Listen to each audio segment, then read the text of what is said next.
Hi everyone, I'm Audrey and this is It's Odd. If you're new here, welcome. If you're returning, welcome back. I'm really glad you're all here. So tis the season, it's October.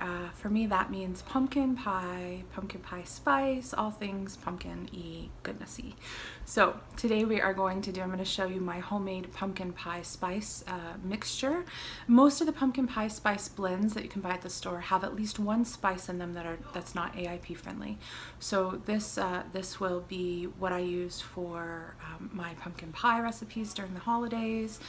I use it for pumpkin lattes. I use it for anything that requires that pumpkin pie spice sort of flavor profile. So I hope that this is really helpful for you. I will be doing a few videos this month that involve this spice just so that you can kind of see how it's used, but I hope this will become a staple in your kitchen as well.